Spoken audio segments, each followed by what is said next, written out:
Hello, and welcome to Rock, Paper, Swords. My name is Matthew Harvey. And my name is Stephen A. Mackay.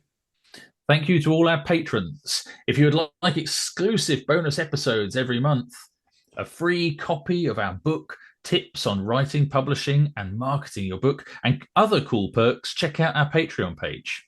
Right, we haven't recorded an episode with just the two of us for a while, and we both really enjoy doing those. So we thought that today we would do one for this year's Halloween special. So what are we discussing today, Stephen? The master of cosmic horror himself, H.P. Lovecraft. Ah!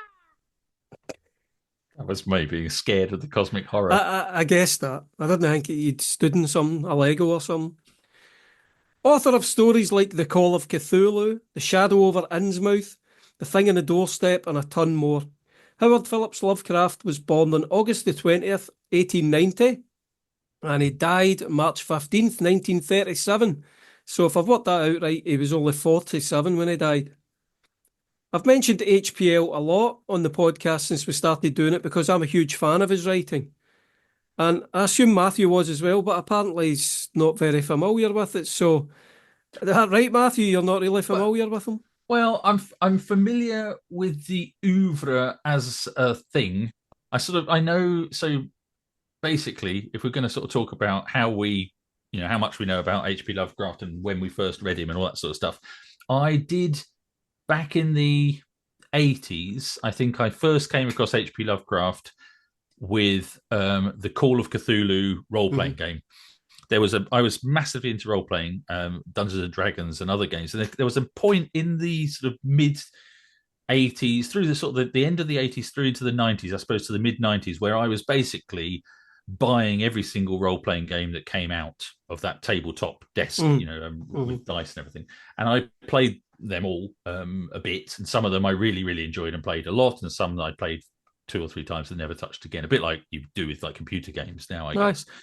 And so I had this huge collection of role-playing games, which when I moved back from Spain, I ended up basically losing all of these books, giving them away or something. I don't even know where they went, but I had all these books, which are probably worth a fortune now, and I kick myself for getting rid of them. But anyway, books that were to do with the game? Yeah, because the role-playing games came in book form. Basically, it's a big book of rules, And I really enjoyed the Call of Cthulhu books because I liked stuff that was set in that period. It was all set in the 1920s, and I had another game called Gangbusters, which was all about I think it was Gangbusters, and it was all about sort of gangsters in the 1920s and 30s, and the two things were quite reminiscent and had the similar sort of weaponry and things like that because people could carry pistols and guns, whatever.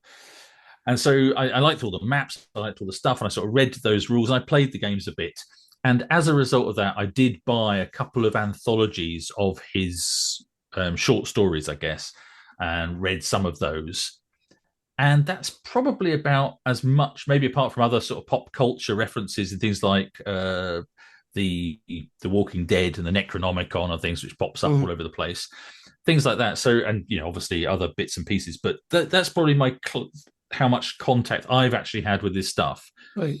But obviously his name crops up all the time, and this references all over the place. I mean, what about you? When did you first read?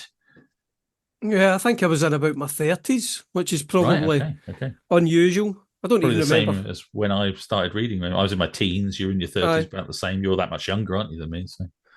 Well, looking at us both, you would think that. Yeah. No, it would have been about 15 years ago, something like that, maybe. Oh, Slightly wow. Okay, more. yeah. A lot later. Yeah. No, probably more than that because it was before my daughter was born. About 18 years ago or something. And when I first read his stuff, I never really liked it and I never really understood what all the fuss was about. But then, you'd finish a story and like a day or two later, you would find it was still in your head, or I did anyway. I was still thinking about these ideas and the things that had happened, and it just kind of drew me in. And I ended up the same as you. I'd bought some anthologies and devoured them, and then I moved on to the Cthulhu Mythos fiction, which is basically fan fiction, where other authors, some good, some not so good, take the ideas, Lovecraft's ideas, and they run with it and make up their own kind of stories. A bit like Joe Lansdale, actually, who we had on the show last week, and whose episode will go out 2 weeks after this.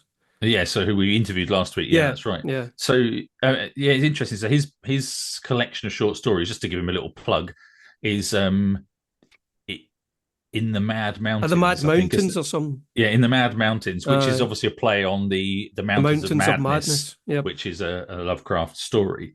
And interesting enough, we discussed all of this with Joe. So if people are interested, definitely listen to the next episode when we speak to Joe Lansdale. And interestingly enough, I mean, he's one of my favorite authors, definitely one of my favorite living authors at the moment. I really enjoy his books, but I think his short stories based on the sort of Lovecrafted thing are quite hit and miss. I didn't 100% engage with all of them. I don't think they all quite hit the spot for me, even though I really rate him as a writer. Aye. I think it's a difficult thing to pull off, to step into that world.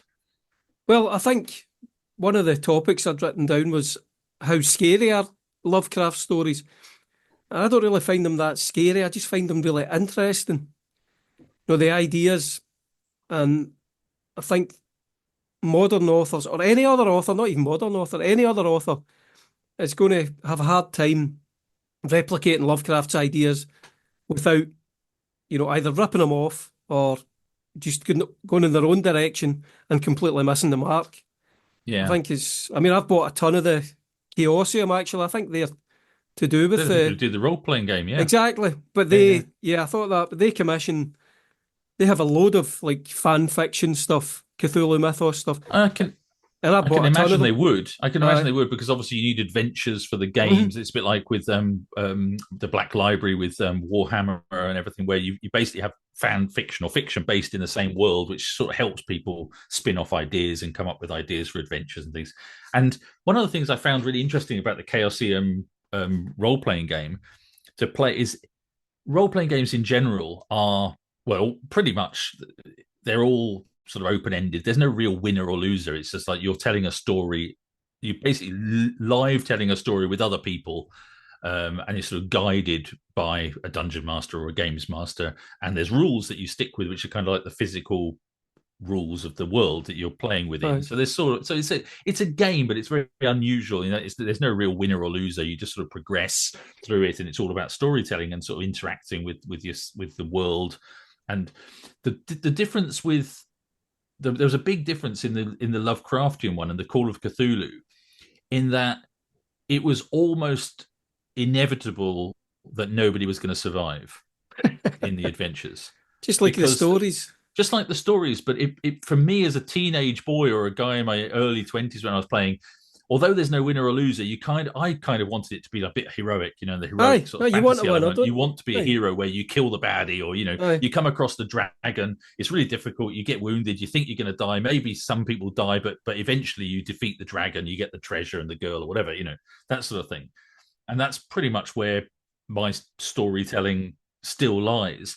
But the difference with Lovecraft, and they've captured it very well in the game of Call of Cthulhu, is that you're kind of always kind of investigating some strange goings on, and you end up finding that some guy is in a basement somewhere trying to summon a demon or a Cthulhu, an old one or whatever, bring him there, and he's been feeding them virgins or something. But in the end, this thing does burst through and then kills everybody, basically, because as soon as you see one of these things, you would go insane. You've got sanity points in the game, and you can only see a certain amount of stuff before you go insane, basically. So you'd either die or you just end up in a padded cell quivering and gibbering, and that'll be it, the end. Well, this is one of Lovecraft's things. You either go crazy or you faint. I think they faint, and then you get away with it because you don't see it because you fainted. Mercifully, you fainted. Aye. But it was a really weird thing to take on when you're playing. It was a difficult thing to enjoy, because I sort of wanted to win. I wanted there to be some sort of chance. I know what you mean. But it was more like telling the story. But it's very unusual in a Lovecraft story that anybody comes out of it a hero or a winner. But you mentioned there something about sacrificing virgins. That never happens in any Lovecraft story because... I get your point though. But that is one of the things that other authors would probably do in their Cthulhu Mythos stories. And to me, it just doesn't work because that's not Lovecraft. But the point being, Lovecraft never really had any women in his stories. Yes. Yeah. Just that was part of his style. He just never had really any women in it.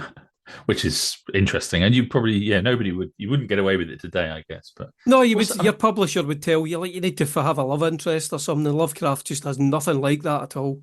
a Lovecraft interest. Very good. So is there, I don't know much about Lovecraft, but was he successful during his lifetime? No, not at all. Okay. I think you only actually Was had. he the one, did he live with his mum? Was he the guy who lived with his mum, or Uh, was that Robert E. Howard? I think it might be. no, I think Lovecraft lived with his aunts. I'm sure. Okay.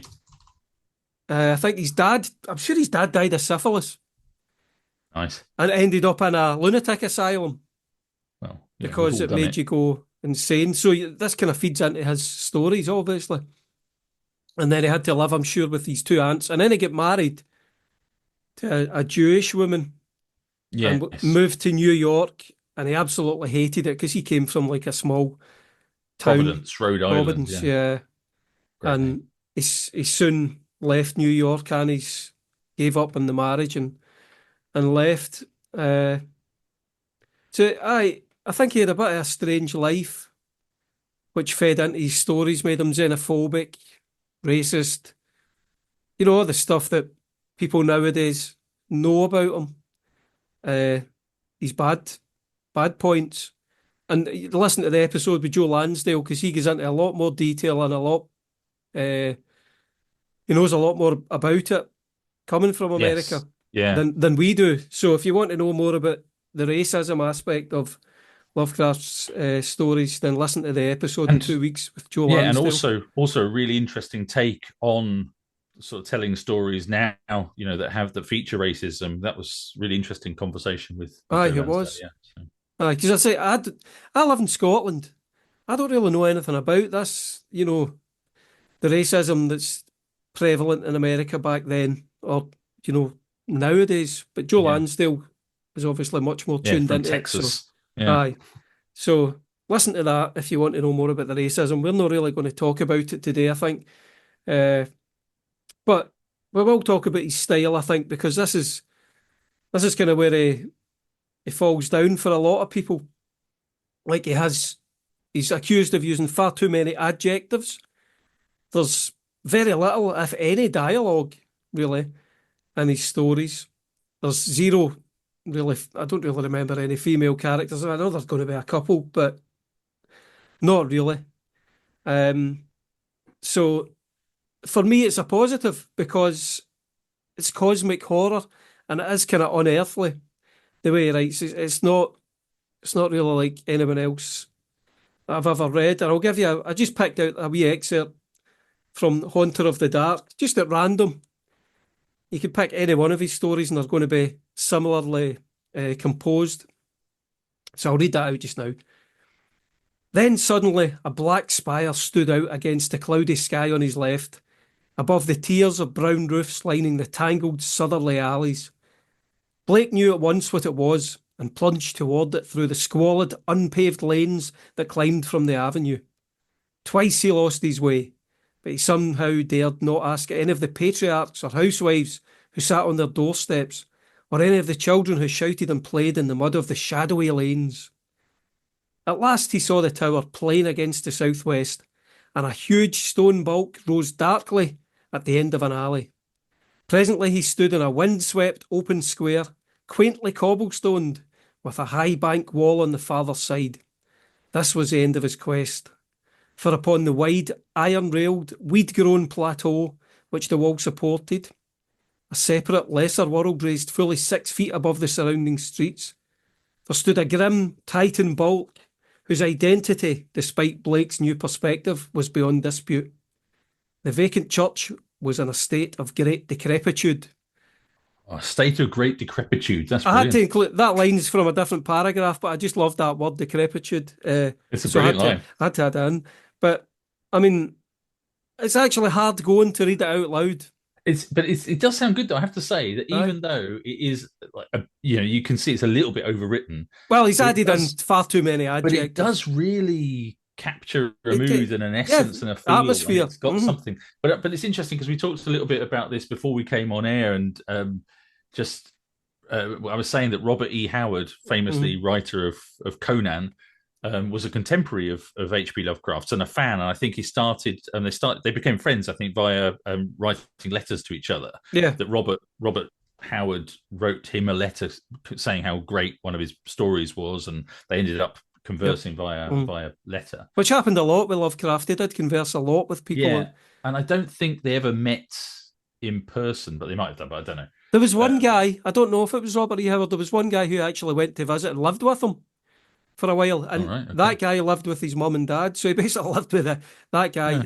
and his mum and dad for a wee while. Well, I've not read into it, so maybe, but I was just reading. So I wonder how much the style is part of the fact that they were writing for these kind of Yeah, the pulp magazines. pulp magazines, and that it was the style of the day. Because so Robert E. Howard, from The Hour of the Dragon, which was originally published in Weird Tales in 1935. Right. Okay. This is the opening couple of lines. So the long tapers flickered, sending the black shadows wavering along the walls, and the velvet tapestries rippled. Yet there was no wind in the chamber.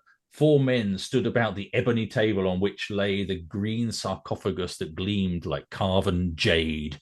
In the upraised right hand of each man, a curious black candle burned with a weird greenish light. Outside was night, and a lost wind moaning among the black trees. And it goes on. It's very sort of similar in tone. He probably could have written. He probably could have written some Lovecraft fan fiction. It would have actually been more. Well, he did. Closer. He did write some. Aye. He wrote Cthulhu Mythos stories. This might have been actually because it starts. The title of the chapter is "Oh Sleeper, Awake," which sounds very Cthulhu-y. It's like Metallica song title. It's great. The next line says, "Inside the chamber was tense silence and the wavering of the shadows, while 4 pairs of eyes, burning with intensity, were fixed on the long green case, along which cryptic hieroglyphics writhed, as if lent life and movement by the unsteady light." That's one sentence. Aye. Well, I don't know if the whole story's like that, but Lovecraft stuff, you can scan down it quickly online, and there's basically no dialogue tags. It's just constant prose throughout the entire story. Big paragraphs of all these adjectives like wide, iron-railed, weed-grown plateau. This is why people complain about it, but I love it. You either like it or you don't, and I absolutely love it. I don't think it's scary, particularly. I can read it at night with the light out, but I just find it's fascinating, these ideas. I think that's one of the things that was interesting for me is that when you're reading it, it's like these old gods or whatever, the old ones are being called into existence or coming through into our world, and he describes these incredible gibbering mounds of flesh that you can't really understand. You can't even look at straight without going insane or whatever. Well, it doesn't really. Quite hard. He doesn't really describe them. It's left to your imagination, which is so good. Your imagination. But I think it is good. But at the same time, I always found when I did read the short stories, I found it difficult to really kind of take on board the magnitude of the fear that people felt, because I'm thinking, why? What? It's this. There's like a leap of understanding. It's almost as if like he understood what he was talking about, and I was like, well, I don't get it. Well, why is this? What is this thing? But I think the problem why is it supposed to be if he was to describe it, then it would probably come across as being quite humorous, because you would think of like the Doctor Who, the old 1970s, 80s Doctor Who, enemies made out of rubber and bits of old washing machine and stuff like that. And it's not scary at all. It's scary. Doctor Who was scary if you were a child, but you look at it now and it's laughable. Those old things. And I think Lovecraft maybe knew that, so he left it all to your imagination.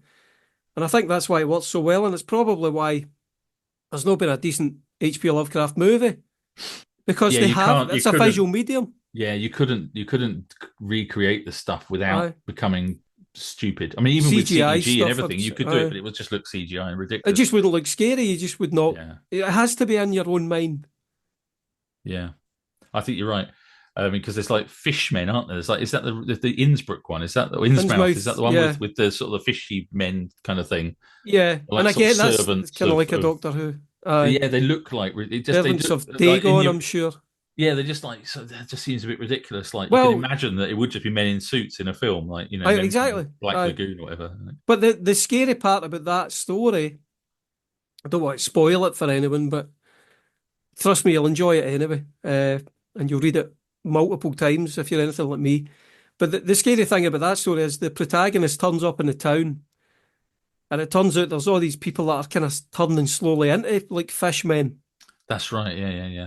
And I have read that one. Yeah, they try and catch him, and there's some great scenes in the hotel where they're trying to catch him, and he's escaping from them and running away, and you feel the terror as they're trying to catch him, presumably to kill him.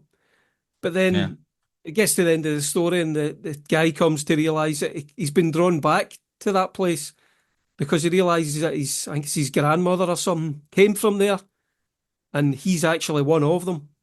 And he's slowly been drawn towards the sea off Innsmouth because he wants to come and be like a fishman.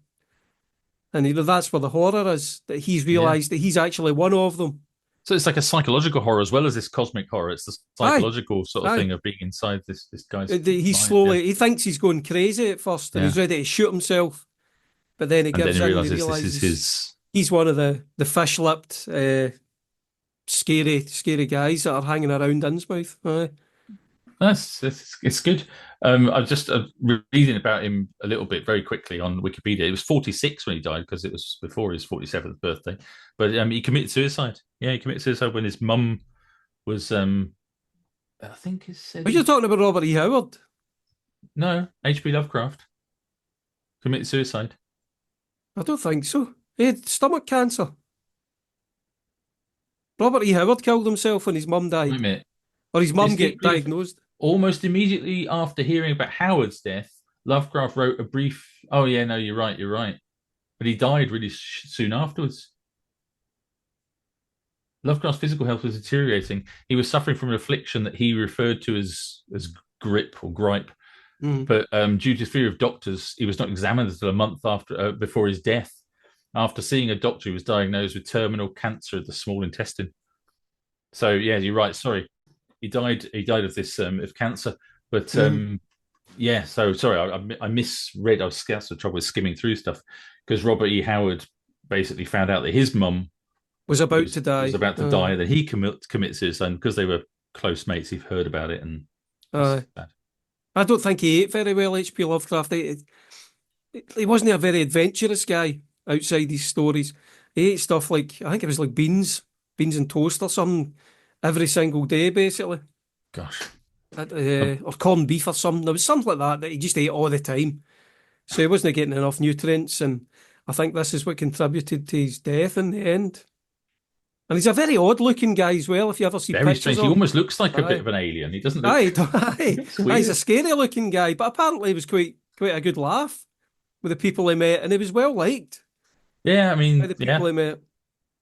And one of the guys that the kind of eminent scholar, S.T. Joshi, he's a black guy that absolutely loves him or loves his stories, and although the racism thing, he kind of looks past it. So, well, as Joe Lansdale said, you can love the guy's writing without loving the man. and we've But done bonus episodes in the past and that.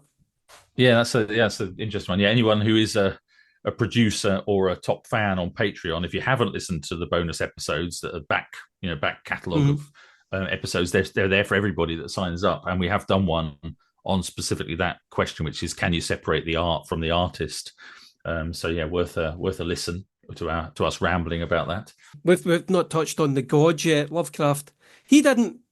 I don't want to give all the credit to Lovecraft here, by the way. There's other guys that came before him, like Algernon Blackwood. I can't remember a lot of the guys, whoever wrote The King in Yellow. I don't remember who that was. That's quite a good story as well, some of it. But they all kind of contributed, and Lovecraft took some things from some people and kind of That's made it Robert all his W. own. Chambers.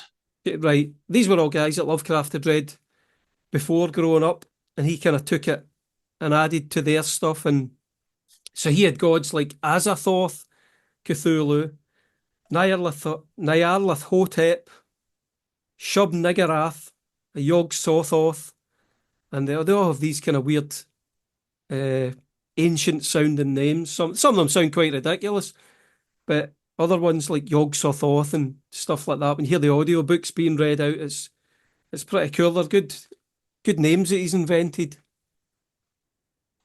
And I think this all just adds to the atmosphere of the story. Like I'm sure it's Azathoth that's described as the blind idiot god. And I mean that just sets your imagination going straight away. What does that Yeah, mean? what's that mean? Yeah, Blind idiot god. I think. I mean, it's interesting you say that he's sort of built on top of other stories that were written before, but I think obviously we said that Robert Howard was a big fan of his. Obviously wrote Codan, which is hugely influential as well in fantasy, whereas this is influential in horror. He's influential in fantasy, but like maybe the most influential in fantasy apart from Tolkien. I mean, if you Aye. take Tolkien and Robert Howard, you probably that's it. You base that's your fantasy there of the 20th century until Mm. sort of the late Aye, 20 until the 80s or whatever. until the 80s, yeah.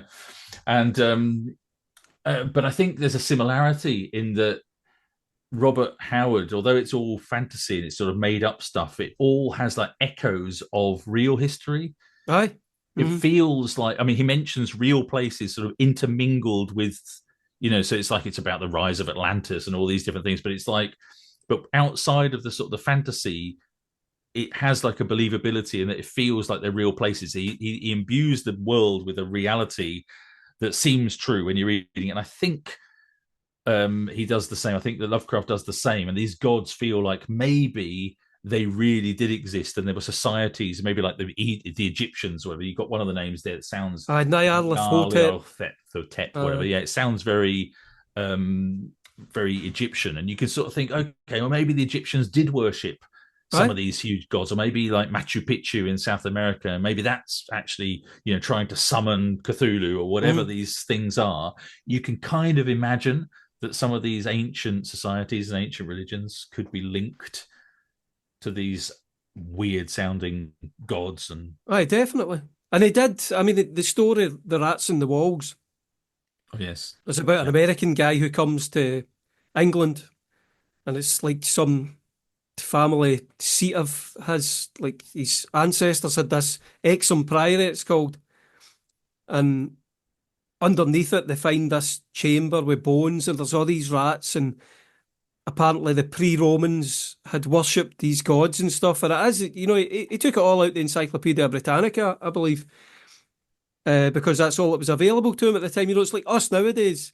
yeah, yeah. You could We go to go in and, Wikipedia or something. yeah, Yeah, Wikipedia and stuff, and we discover this stuff and we use it in our stories. And Lovecraft was doing that as well, but he would have to go to the library and bring out these massive books and take stuff from that. And like he used Dagon, who is a fish god, a real fish god in certain parts of the world, like I think it was Mesopotamia or something.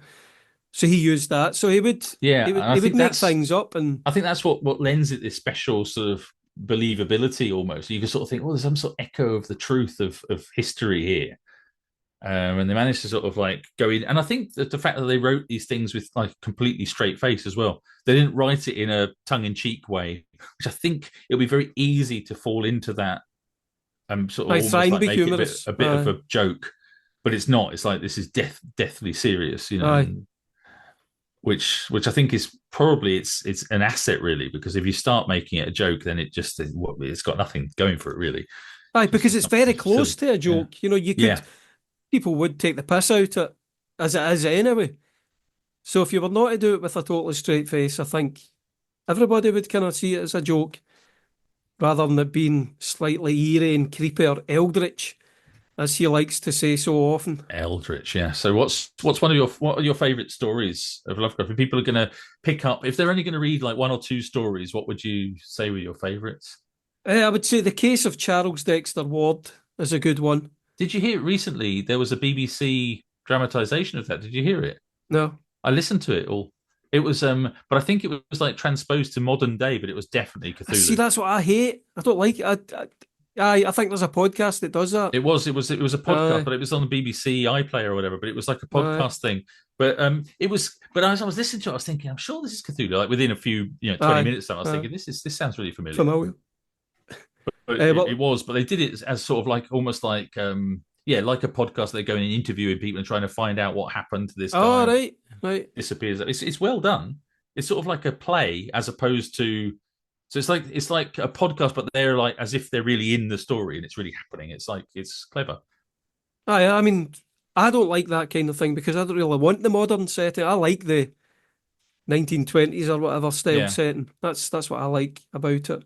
Well, there's no mobile phones or anything. You couldn't just phone somebody up for help. You have to. One of the stories, they go into a grave. Well, it's not a grave, it's like an old underground tomb. And the guy has to they take a phone. One friend stays up the top and one goes down to investigate this tomb. And they've got a phone, but it's obviously cabled back in those days. So he has to take this massive like reel of cable yeah, all yeah. the way down into the thing. You imagine how big that must have been. It must have weighed an absolute ton, which again is pretty ridiculous if you sit and think about it. But anyway, goes away down and he's shouting up to him, "Don't come down here, beat it." He's telling his friend to run away and stuff. I don't remember whose story that is, but that lack of technology, I think, really adds to the horror. You can't just look up Snapchat and see where the map, where your Yeah. pal is. You just But don't know.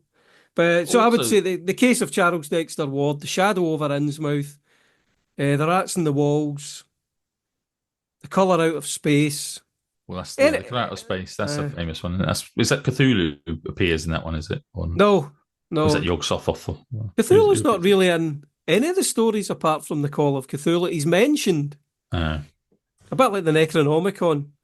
It's kind of mentioned a lot, but again, so is yog-sothoth, and how did Cthulhu manage to become like the head honcho in the the Cthulhu mythos? I think it's probably just because one, it's a really good story. A lot of people would say it's his best, and Lovecraft did mention him a lot. I think Azathoth's supposed to be like the main god, but I don't know. I think also the fact that the Cthulhu just sounds cool. Sounds very weird. Uh, Like you see the word, it looks like it's been written by a Welshman. There's too many. There's too many letters. Too and many it's consonants. but you're not supposed to be able to pronounce it either. This is Yeah, just it's written down in a way that humans are supposed to be able to pronounce it, but you can't in reality. So nobody really knows how to pronounce Cthulhu oh, I except do, but I Cthulhu. can't tell you because if I say it, obviously it will bring him Well, Welsh here. people probably know. Yeah, they're probably something completely different. Uh, It's like Gary the God. Oh, you said it. You said his name. I would say that if you want to start with Lovecraft, pick one of his better known stories because he's got a ton of stories. And I've got a link that you can look up, and it's got every story I'm sure that he wrote is free online, so you can just go on your phone or your laptop or whatever and down. You don't even need to download it. You can just go onto these web pages and read all the stories. But I'll warn you, quite a lot of them are complete crap because he did write a lot, uh, but the half of them are crap and half of them are just fantastic. I think so. Pick one of the better known ones, like I say, Charles Dexter Ward or something like that. Yeah, I'm sure the Project Gutenberg has got loads of these things free to Ah, download. but they're And because he's dead yeah, like for over 100 years or whatever it is. They're yeah. royalty free, so it kind of annoys me. If you go People on, sell these stuff. Yeah, it's the same with exactly, Conan. I was aye, looking at aye. the Robert E. Howard stuff. It's the same. It's all free. But people I, flog them these anthologies, and they're like 9.99 all of Conan. It's but like even what? that, fair enough, because it's a paperback, so you have to pay for the paper. No, But it's a no, I'm Kindle talking about like versions. ebooks. I'm talking about ebooks. They That's basically just ridiculous. downloaded them from Gutenberg or something, Aye, and then and they're just pick selling them it. up. We Aye, should which do. is that's crap. But I mean, the likes of That's a ST we Joshi's could we ones, could write an interesting foreword and then just sell it as and rock then sell paper it. swords And presents Cthulhu. Rock Paper Swords presents the Aye, Cthulhu Mythos and Conan. We could just do it. Oh man, this is another way of making some money. We might make more money than we do selling our own books. aye. But I think the ones that are available online for free uh, haven't really been edited, so they probably still get a lot of the kind of racist elements in them. Even better, we sell them as the original, unexpedited, Aye, unexpurgated, whatever the word is, unexpurgated, unexpunged. unexpunged. Yeah, whatever. Aye. Not expedited. Yeah, I'm making words. I'm not. I'm using words, but in the wrong way. I think ST Joshi has put out ones where he's edited them and they're kind of seen as a definitive versions nowadays. Like he had his cat and the Rats and the Wogs had a very, very racist name. And Yeah, I would nowadays never it's change. I wouldn't change these. I just think it's ridiculous. I don't see why. well, they changed it to Black Tom, Yeah, I just don't which see is why fair because the enough. the it's a moment in history, isn't it? It's a time. It's of its time. It's Uh, like it's just weird. I find it strange talking about editing out things that are objectionable from past writings. I just think it's weird because surely people now are clever enough, intelligent enough to read this stuff and say this was written 100 years ago. It's not acceptable now, but I can still read it. It's not that your brain is going to turn to mush. It's not going to suddenly make you racist if you read someone that's saying a I racist know, word. It's I very know what you're strange. saying, but I mean, if you're listening to like an audio version of it, you don't really want to. No narrator's going to want to read that out. But again, I find it is strange. I just find it's a weird Aye, thing of the modern world. But I mean, we talk a lot more about this aye, in the in bonus that episode. bonus Aye. episode. But I do find it a strange thing. So just going back, circling back to the Call of Cthulhu role playing game, the tabletop role playing game. I have to say, because if my wife hears this, she will say, "You didn't mention," so I have to mention this, right? That when back in the whenever it was, the 80s, early 90s, or late 80s, whenever it was that I was playing this game, I was living in Madrid with my now wife, with my girlfriend then, and we there was a role playing game like convention or something in Madrid in some big hall somewhere. And I went along and I said, I'm going to go and sign up to play Dungeons and Dragons. And if there was like somehow you could win, I don't know, they sort of judged you and you could get a trophy or whatever from playing all King of the day. Nerds. King of the Nerds was the trophy. Yeah. Anyway, so I kind of said to my wife, like, you won't want to come along to that because this is my thing. You're rubbish at this sort of stuff. And she said, what? I'm going to go and I'm going to sign up and play as well, just to show you. So she signed up and played Call of Cthulhu on a different table. Anyway, I got kicked out in the first round. She won. She got a chat like a trophy and everything. So she was like amazingly great She at must role have loved playing. that, aye. She loved it. Yeah, she loved it. Loved to rub my nose in it. Always, even now. Still Like, brings it up. yeah, like 35 years later That's or whatever. the real horror for you. The memory That of that. was that was the horror over Madrid for me, Mm. the shadow over Madrid. Anyway, yeah, it was interesting though because not only was I kicked out, early, but obviously I then had to sort of wait while she played Aye. for another couple of hours, and then at the end it's like, well, you did great because I can't remember what the adventure was, but she managed to, unearth the baddies or whatever, and sort of work out what was going on, and Aye. somehow I think So who she evaded thwarted Cthulhu? thwarted the plot or something, or sort of stopped them bringing Cthulhu into the world, or whatever it was. So Was I it the did some. same plot as the story?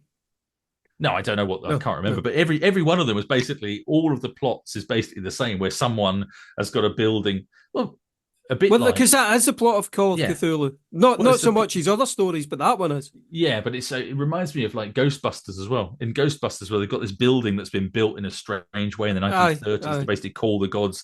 This is very sort of Cthulhu-esque. That's another one where it's just sort of got um, that sort of what am I looking at? The inspiration from Cthulhu. Um, but yeah, it was. I'm assuming it was something like that. But lots of the adventures seemed to be that sort of story where you stumble across some strange building that is being used to summon something or other. Aye. Anyway, Aye, some of the stories are kind of like that, but Call of Cthulhu in particular is like some backwoods people are trying to bring Cthulhu back and the police turn up and arrest them all kind of thing. I wonder what But the crime is. I can't Summoning old remember. ones. It's a I can't crime in remember. Alabama. It's funny because I've read the stories so many times. Audiobooks I've listened to. I've even got some art versions of the stories where this guy Francois Barringer has the stories. It's basically prose stories, but with his amazing painted artwork, big, huge hardback books. and I've got one of them on my wall framed, a picture of it with Cthulhu. And yet, you asked me the plot of some of the stories, and I just can't really remember because there's so many of them, and they're all kind of similar certain ways. Are they more about the eldritch horror and the feel of them than the plot? Aye, I think so. Aye, because the plot is often fairly thin in some of them, you know? I think we were talking about why the longevity, why Mm, they last mm, long. I think maybe that's why. If you manage to capture, because it's the same with Conan, right? I mean, Conan is an amazing character and the world. You don't really think about the plot of each Conan story. You aye, just know that Conan as the character. And I think it's the same with this. It's the aye, you same with just like Jack the Reacher atmosphere. nowadays. It's the atmosphere, it's the Mm. characters. In this case, it's the world and the sort of the gods and everything is the character. That is the sort of the feel of the And I stories. think as well, it's kind of ironic because his stories were in these pulp magazines, which were considered throwaway. Mm. So if you think it in kind of musical terms, the pulp magazines would have been like pop music, 3 minute, one hit wonder, Yeah. pop songs where you listen to it a few times. And once you've heard it 2 or 3 times, you know every single thing that's going to happen in the song. You know it inside out after 2 or 3 listens. Whereas with something like H.P. Lovecraft, it's more like a prog rock epic where you can spend 40 years listening to it and still discover new things every time you hear it.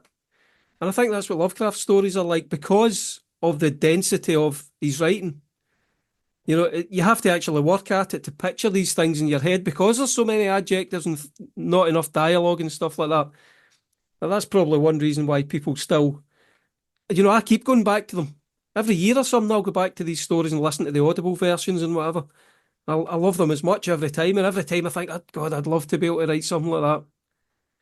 And that could bring us on to the times where we did write something like that. Yeah, well, I think actually my most recent contact with H.P. Lovecraft in terms of writing in the last few years, when I sort of read something Lovecrafted before the Joe Lansdale short story collection, which I read recently, but in the sort of the style of that milieu of the Cthulhu Mythos, was actually your novella, which I really enjoyed, which was Night of the Cross, Mhm. which it was not the first thing I read of yours, but it might have been I think I might listen to the audiobook actually of that. I think you Um, did. Aye. and it was really good and I really enjoyed it. Very punchy, short, to the point, it's 20,000 words or something. Mm. And I loved the sort of you basically taken that sort of mythos of that old gods and the weird people calling up some Some demonic demon, basically. presence or Aye. something, yeah. Dagon, it was. Aye. Dagon, yeah, but this, it feels very Lovecraftian, but within a realistic medieval setting, and it really worked. I really enjoyed it. Aye, well, I'm glad because I don't know. I kind of look back at that story and I think I could have made that so much better now, just because I've Well, grown as a writer. But I don't know. I mean, you said you really liked it, so that's all. And as long I as did, readers yeah, like it, I did really like it. But uh, the thing is, I think that's another thing that I often see writers saying that, say, "Oh, I'd like to, I could rewrite my old book," mm, and I think, well, that's a why should fool's you? errand That as that well. is. I must admit that is the only one that I would think Really, that about. Aye, aye. I And think in my opinion, it's better than the Robin Hood books I of yours remember you I've read. telling me that. Aye, Yeah.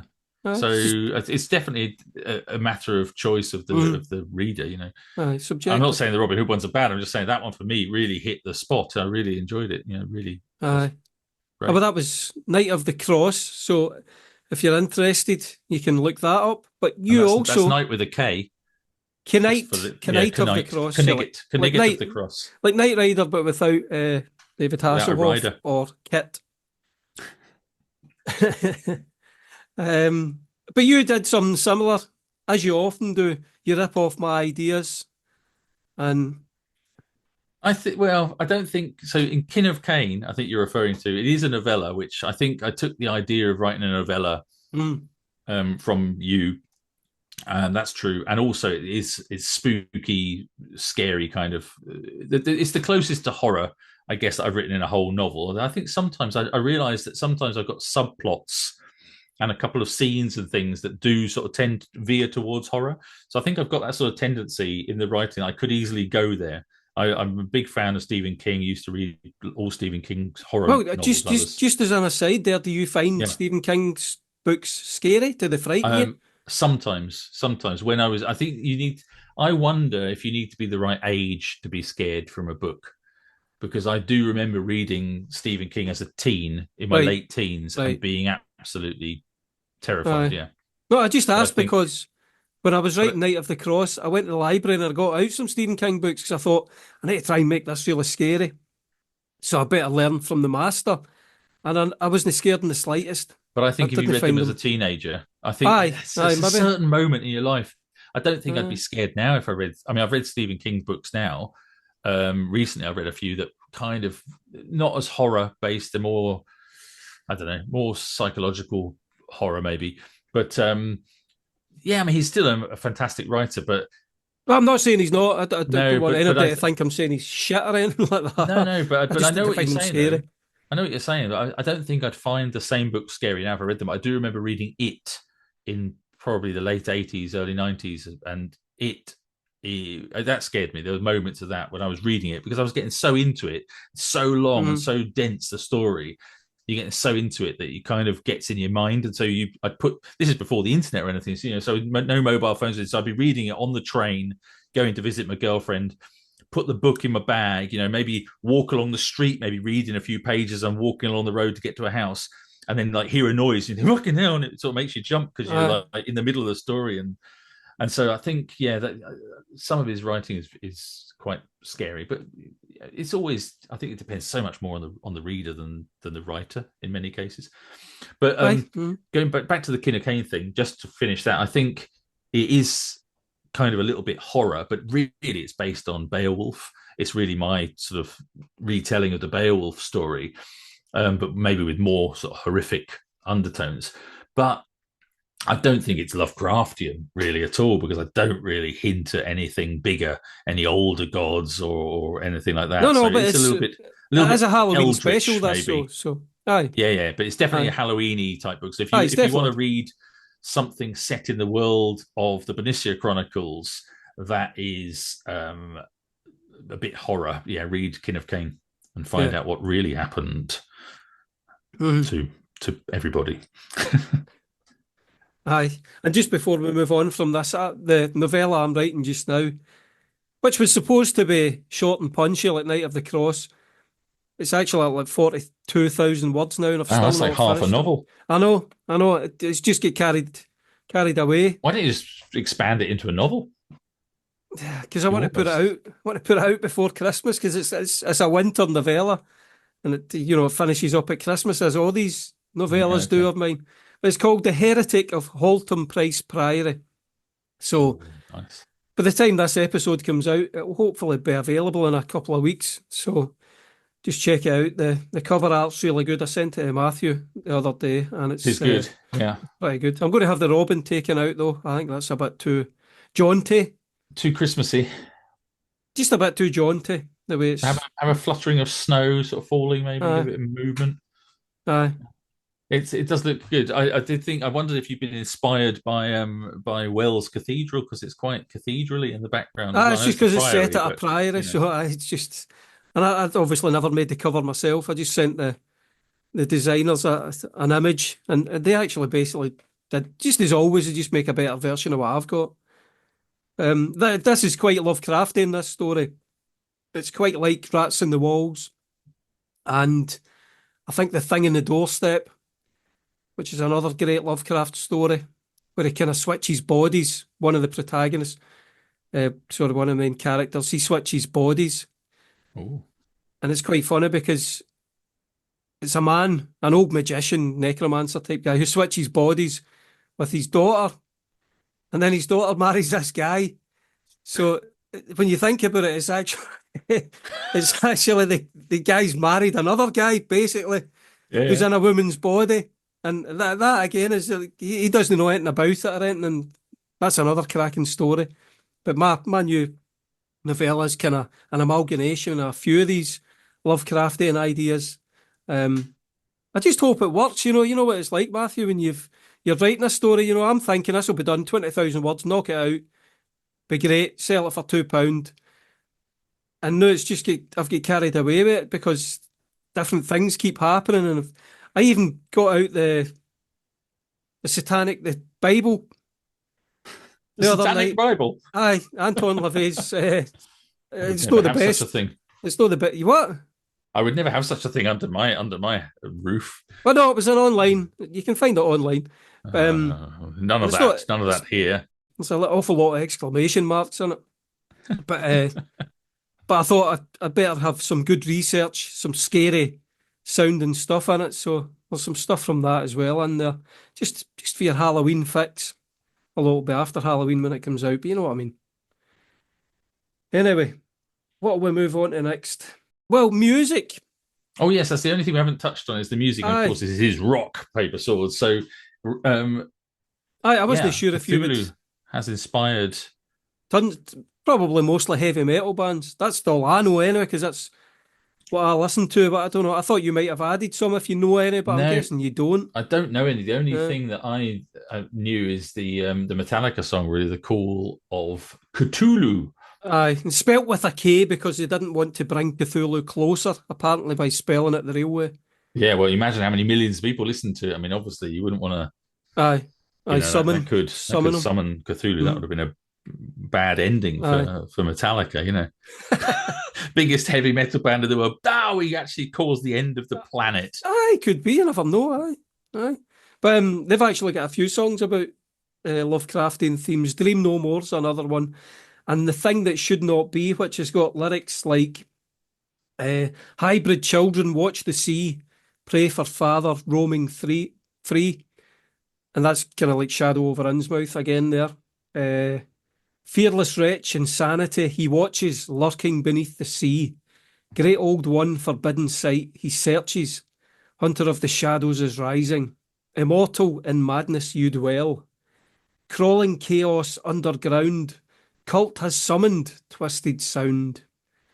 And, it goes on. That's obviously stuff like Cthulhu and stuff. Crawling chaos underground. That's, is that Nyarlathotep? I think might be There's some crawling great chaos. lines here. Mm. Not dead, which eternal lie. Stranger eons, death may die. Well, that's from the Call of Cthulhu. Yeah, that's great. That's a line from that much oft discussed couplet.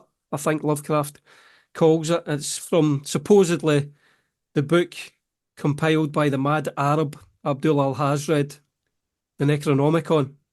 Oh yeah, there you go.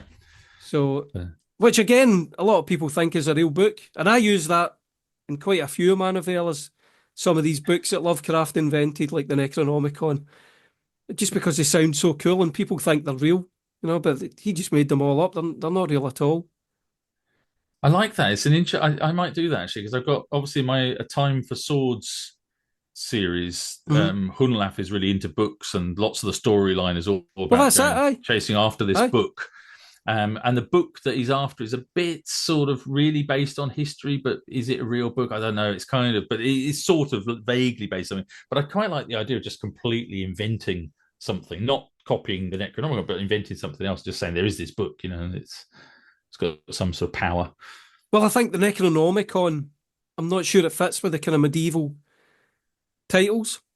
Wouldn't have been called that back No, no, then. no, no. We might have been. Who knows? I suppose, but Well, I've got one in the Heretic of Halton Price Priory, and it's called the Black Book of Azathoth. oh, it definitely That's sounds. you could You know what it. You know what it is. and it could be medieval. Yeah. Even though the Necronomicon wasn't supposed to have been around in medieval times. But who cares? It's all made up anyway.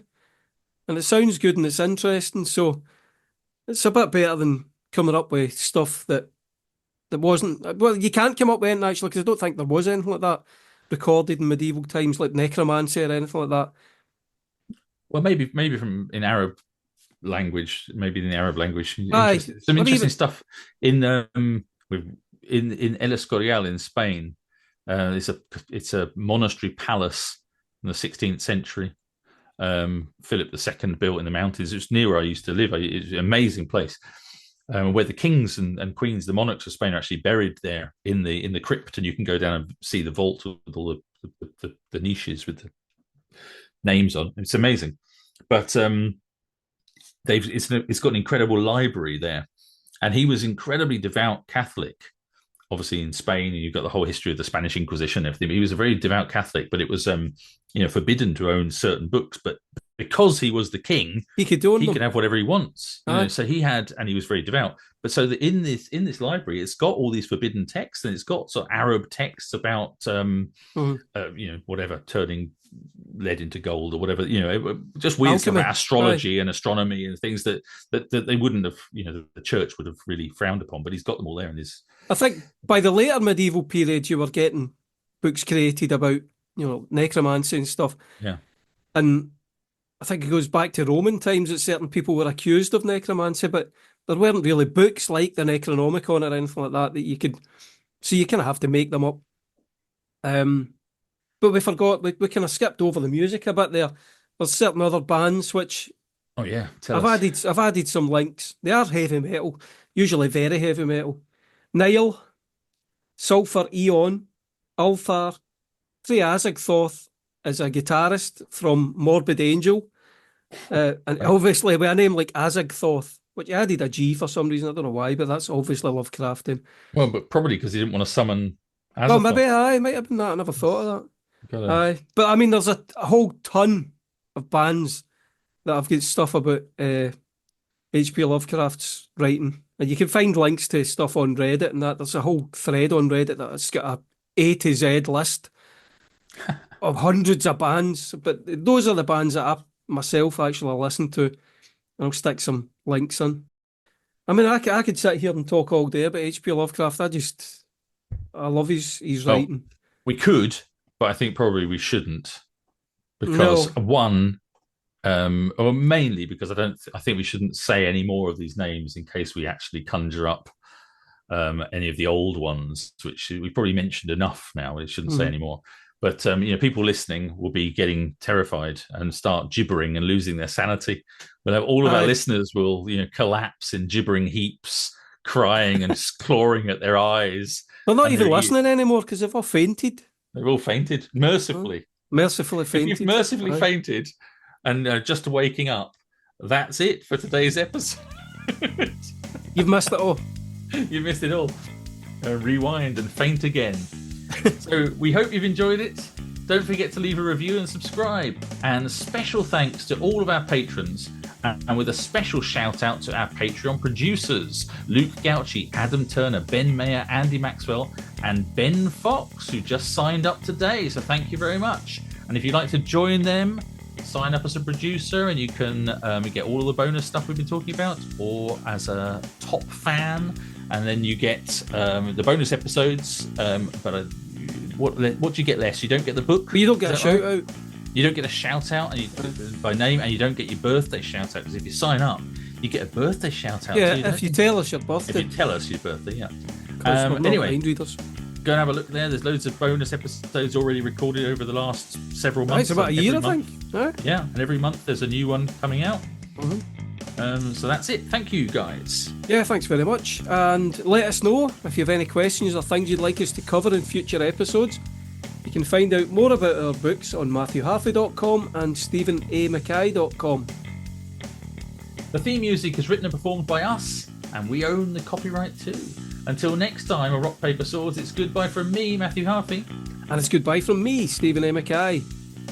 And remember, whatever action and adventure you have going on in your life, be kind. Stay safe from Cthulhu. And happy reading the Necronomicon!